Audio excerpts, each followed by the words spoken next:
Good afternoon, I'm Mai Rodriguez. Today on Newsfeed at noon, former Chief Presidential Legal Counsel Salvador Panelo denies the existence of a Davao Death Squad despite the admission of former President Rodrigo Duterte. Mr. Duterte disagrees with the claim of his daughter, Vice President Sara Duterte, that Bongbong Marcos is not capable of being president. Reported deaths due to storms Christine and Leon rise to 125. And the massive version of Tetris is put up in London to celebrate the game's 40th anniversary. Thanks for joining us. Just a joke and figure of speech. That's how Salvador Panelo sees the admission of former President Rodrigo Duterte that a Davao Death Squad did exist. Duterte made that remark in yesterday's Senate hearing into his bloody drug war. On BNC's At the Forefront, Panelo denied its existence.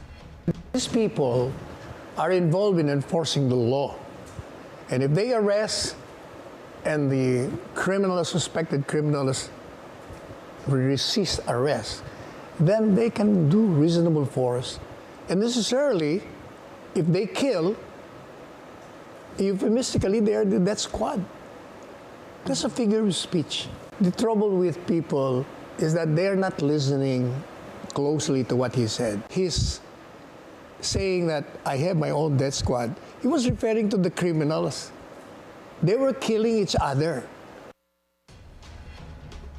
Panelo also sees nothing wrong with Duterte's revelation that he ordered police officials to challenge criminals to fight back during their operations.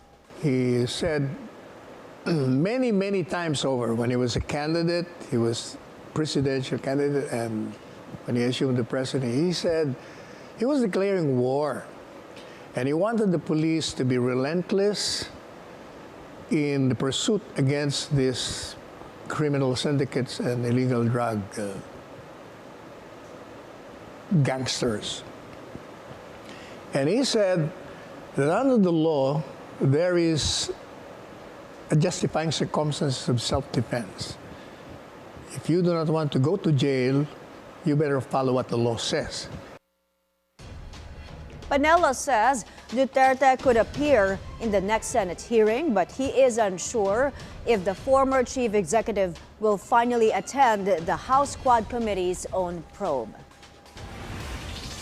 House Quad Committee co-chairperson Dan Fernandez denies he tried to force a police official to corroborate claims killings under the Duterte drug war were rewarded. Colonel Hector Grijaldo of the Philippine Drug Enforcement Agency, or PDEA, told the Senate that Fernandez asked him to corroborate former PCSO General Manager Royina Garma's testimony, which he declined. On BNC's On Point, Fernandez pointed out it was Garma who said Grijaldo also knew about the PNP reward system. It was Royina Garma who told us, kasi nagkaroon siya ng affidavit second affidavit. So sabi niya sa amin, ang makakatulong sa kanya ng malaki dyan, yung kanyang kaibigan, si Colonel Grijaldo. Which sabi ko, dito si Grijaldo. E di, imbitahan natin. Wala kang sinabi, Kong Dan, na ito lang kailangan mong basahin, no? Walang ganon. Fernandez and House Quad Committee lead chairperson Ace Barbers both agree Rodrigo Duterte's statements at the Senate hearing supports testimonies at their own probe that the Davao Death Squad exists.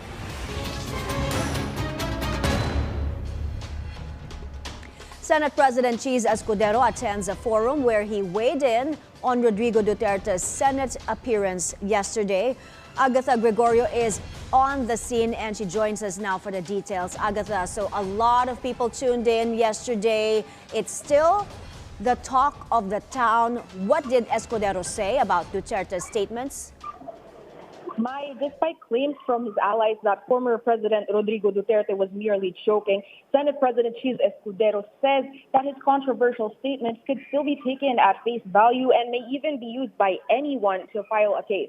As you mentioned, Duterte appeared before the Senate yesterday for a hearing investigating the drug war under his administration. And under oath, Duterte confirmed the existence of a death squad under him. adding that former chiefs of the Davao Police, including Senator Bato de la Rosa, were part of the group. Later, though, Duterte took his statement back, saying there actually was a death squad, but this is made up of civilians. When asked if these admissions are enough to file cases against him, Escudero said he would rather keep the impartiality of the Senate at this point in time. Escudero also earlier highlighted that Duterte chose to take his oath and speak before the Senate, and he wants to keep that open. That's after he was asked which of Duterte's revelations could be used against him. Mai? Agatha, the former president also received backlash for supposed excessive use of inappropriate language. We actually saw it. He was cursing and shouting. So Senator Risa Ontiveros, in particular, called him out for this. Did the Senate president say anything about this? Yes, Mai, and he made it clear that he agreed with what Ontiveros did. Escudero adds the public should not get used to this kind of behavior, and he does not want anyone to think that this is acceptable. Mai? Agatha, what did Senator Cheese Escudero, the Senate president, what did he say about criticism of how Senator Coco Pimentel, the chair of the Blue Ribbon Committee, of how he presided over that hearing? Some are saying he failed miserably. The Senate president did not give any negative remarks about how Senator Coco Pimentel presided over the hearing, but he did say that he thought resource persons should be given a lot of the time for the hearing, especially since everyone was looking forward to what the resource persons had to say instead of lengthy opening statements. Mai? Finally, Agatha, the former president also said he wants to take full responsibility over what happened in the drug war. Instead of the police taking the heat for this, how did Senator Escudero respond to this? Well, Mai Escudero emphasized that he wants to see how Duterte plans to operationalize this, especially since he says the people who suffered from cases filed for the drug war are police of lower ranks instead of him and police chiefs. Back to you, Mai. Thank you, Agatha Gregorio reporting. Former President Rodrigo Duterte disagrees with the assessment of his daughter, Vice President Sara Duterte, regarding his successor. The VP earlier claimed Bongbong Marcos is not capable of being president. In a press conference last night, the former president said Marcos may have simply failed to meet VP Sara's expectations. He also commented on her threat to exhume the remains of the late President Ferdinand Marcos Sr. and dump them in the West Philippine Sea. Mr. Duterte believes this is an extended hyperbole and should not be taken seriously. In other news, severe tropical storm Leon has intensified into a typhoon. It was last spotted 565 kilometers northeast of Viraca, Tanduanes, with maximum sustained winds of 130 kilometers per hour and gustiness of up to 160 kph. It is moving west-northwest at 10 kph. Signal number 1 and 2 are now up in most parts of Luzon. We will put that up on your screens right now.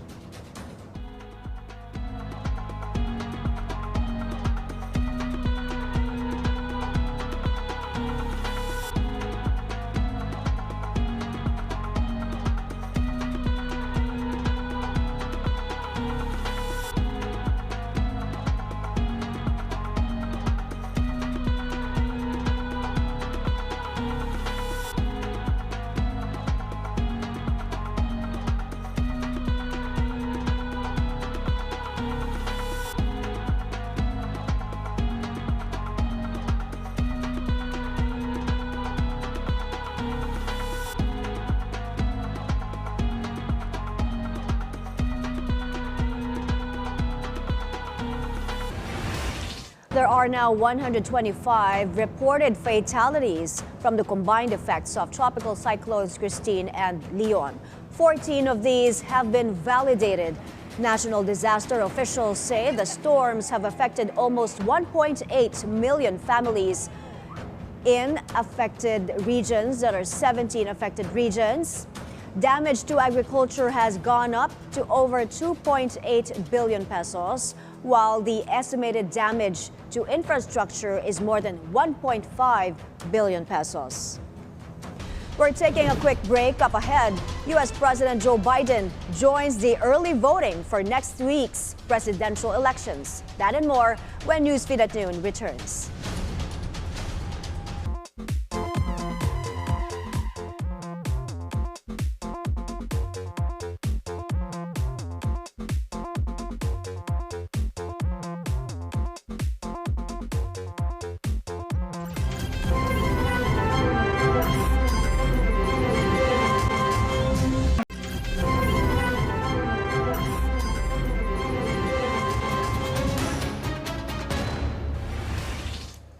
You're back on Newsfeed at Noon. The Commission on Elections is looking into the possibility of making voters' marks on the ballot more readable. Let's get the details from Hannah T. She joins us live from the poll body's main office in Intramuros. Hannah, go ahead. Mai, the Commission on Elections is weighing a reduction of the vote reading threshold to 15% for the 2025 midterm elections, pending approval by the NBank. Comelec Chairman George Garcia demonstrated how even a small dot on the ballot could be read as a vote by the machines. Previously, the lowest threshold was 20%, set back in 2010. Pagka nakita nyo, more than 15% na kaagad siya. So alam natin kahit ganun lang, meron pa napakalaking space na natitira na hindi. Mabibilang at mabibilang. Dati, hindi bibilangin yan. Because the intention is there. The intention of the voter. Hindi ka naman makakita ng ganun. Kahit sa naked eye, kahit sa amin, pagka-election, nag-file ka ng protesta, pabibilang namin yon bilang botos sa botante. In line with this, Comelec has initiated end-to-end testing of the automated election system, ensuring each aspect from machine accuracy to ballot size and print quality is checked. The testing, conducted at Comelec's main office and pilot locations, includes live data transmission from sites like the warehouse in Binyan, where data is consolidated and simultaneously shared with servers of watchdogs or observers like NAMFREL, PPCRV, and media observers. This transparency measure is part of Comelec's broader effort to build public trust ahead of 2025, a move NAMFREL has welcomed, noting their appreciation for the Commission's commitment to transparency. Mai? Hannah, why is the Comelec planning to lower the threshold? Mai, this is to prevent voter disenfranchisement and ensure that voter intent is recognized, especially for groups like seniors and PWDs. This is not final yet and will still be discussed by the NBank. All right, Hannah, and aside from the end-to-end testing, what other steps has the Comelec taken recently for the 2025 midterm polls? Mai, Comelec Chairman George Garcia says that certificates of candidacy will gradually be posted on the Commission's website starting today. This gives the public a chance to verify COCs, especially after the recent Alice Go case, to prevent similar issues, which she filed her COC and won. The release will start with national positions and party lists. Back to you, Mai. Thank you, Hannah T, reporting to us live from Intramuros.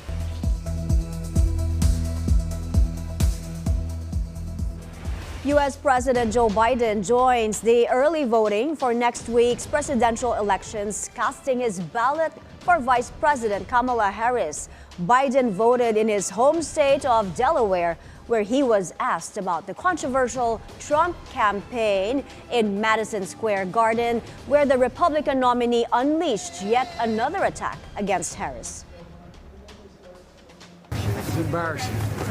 It's just simply embarrassing.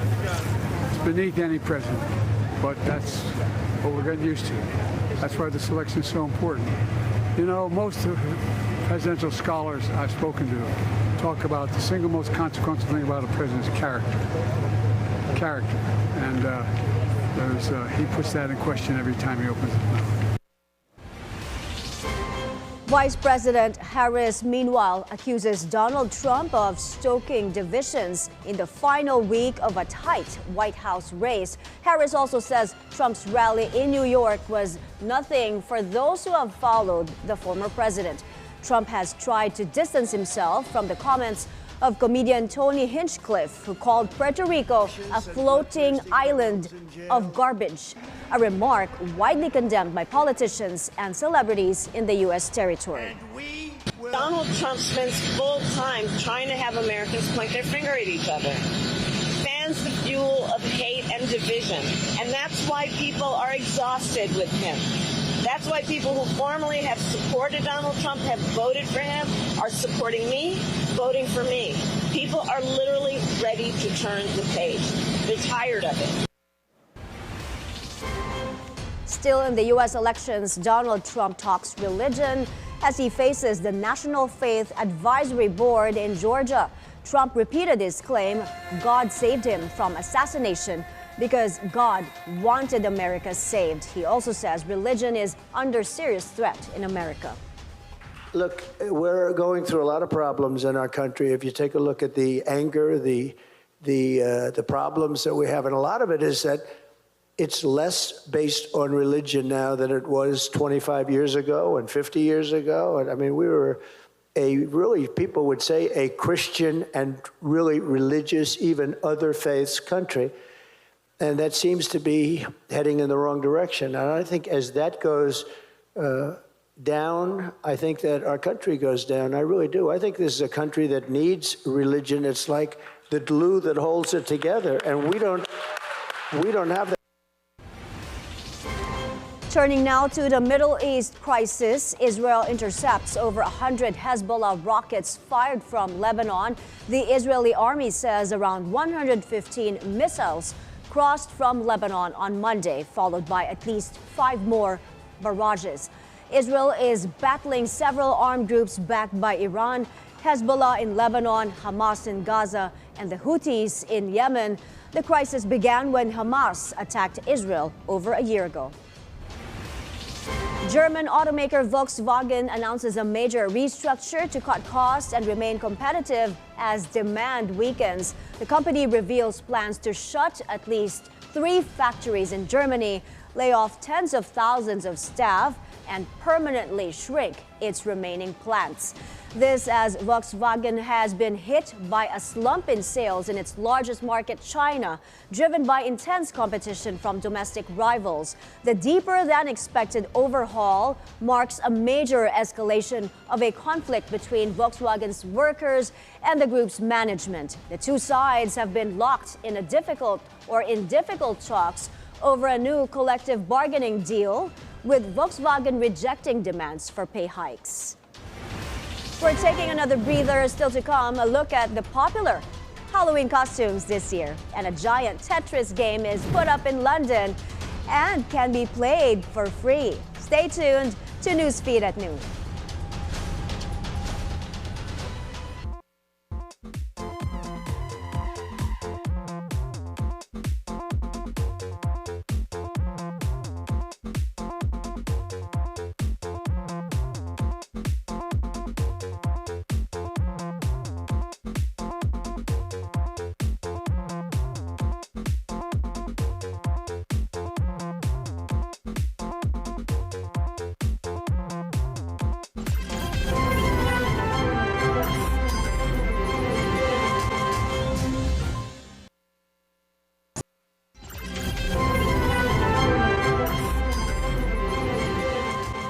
You're still on Newsfeed at noon. With Halloween just around the corner, last-minute shoppers are hitting stores to find the best costumes. In New York, this year's hit films are influencing choices, as with every year. Outfits for theme parties, including the 1920s and 70s, also remain popular. Beetlejuice, Deadpool, Wolverine, horror-related, you got Art the Clown. Terrifier 3 came out this month, and Terrifier 2 was actually filmed here at the store. Yeah, I think the most expensive one we have some angel wings, actually, like these massive turkey feather ones, kind of like that Victoria's Secret one-way model one, for I think $900 to rent. We'll have some kind of armor dystopian post-apocalyptic ones that are, I think, 400 to rent, so some of them get up there. We did have some Taylor Swift ones, especially last year. I think all of those sold pretty fast. Tetris fans have a new reason to visit London, where a giant interactive multiplayer version of the classic game is now on display to celebrate its 40th anniversary. Anyone can play for free. You just download an app and scan a QR code. Tetris was invented in 1984 by a Russian software engineer and has since been played billions of times each year. So we've worked really closely with the official Tetris team to launch this interactive version in partnership for their 40th anniversary of Tetris. And we're pretty confident that nowhere else in the world, it's a really world first, has you ever been able to sort of play Tetris on a grand scale like this. So the Outnet screens are four-story, 26K interactive screen canvas with spatialized audio that really encourages audiences to come in and have an experience worth sharing and interact with our screens and Tetris like never before. Happy anniversary to Tetris. And before we go, art and beauty come to life tomorrow at the Diamond Hotel of billionaire Ramon Ang. That's as Ginebra San Miguel will unveil its calendar girl for 2025. Dubbed Obra Maestra, it will name the successor to this year's calendar girl, actress Heaven Peralejo. The event starts 7 p.m. and registration is at 5 p.m. Who could it be? Those are the news this hour. I'm Mai Rodriguez. Keep it here on BNC, the Bilyonaryo News Channel. Good afternoon.